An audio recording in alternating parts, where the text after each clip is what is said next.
Hello readers, it's a beautiful day here in Nebraska, June 10th, and I have finished reading City of Glass by Cassandra Clare.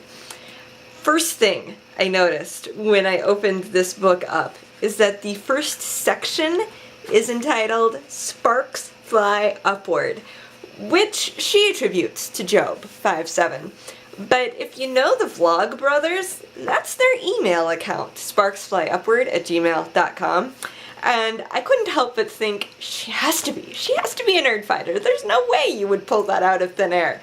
So, if you really are, I'm amazed. Thank you, Cassandra, for being such an awesome nerd fighter. Continuing, the rest of the book is fantastic. It keeps up with the whole rest of the series. She manages to keep the plot going, but the character progression is the best.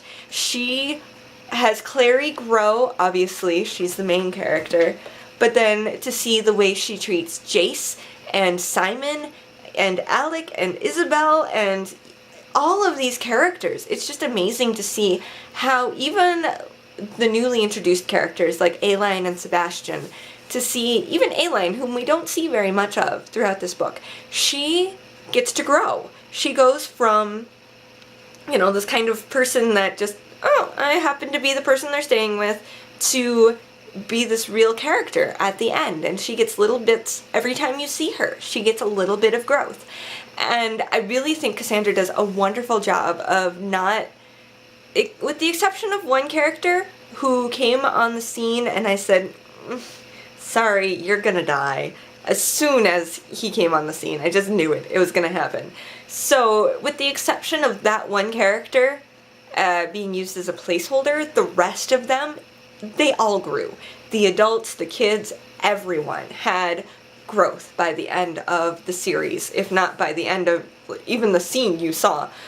They came in. So that is probably the best part, but my favorite pieces that she pulled together were all from the plot progression and just how well plotted out this whole series was.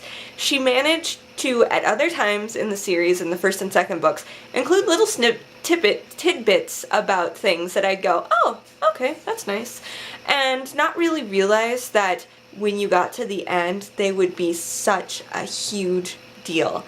And to see how she managed to put pieces in and it wasn't all conveniently just, oh, I forgot to mention this earlier, at the end. She managed to keep it all together and keep it moving, and she also, at the very end, she pulled the humor back in.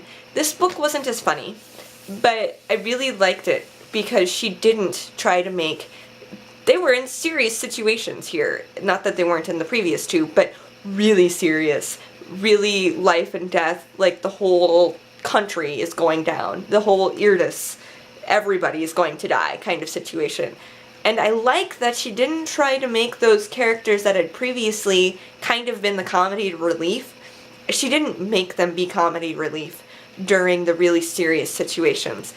And I cried a whole lot during this one, which was really sad, but then at the end, I laughed again. So she managed to pull it all together and make it work at the end, even though it wasn't as funny as the other two.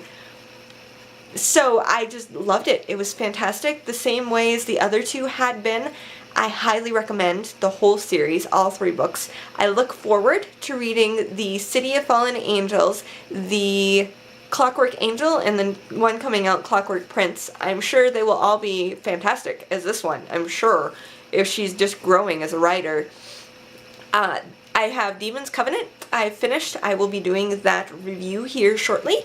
And I hope you all have, if you have comments, questions, suggestions for more books, put them below and I will hopefully get to them. Have anything else to tell me, let me know. Have a fantastic day and keep reading.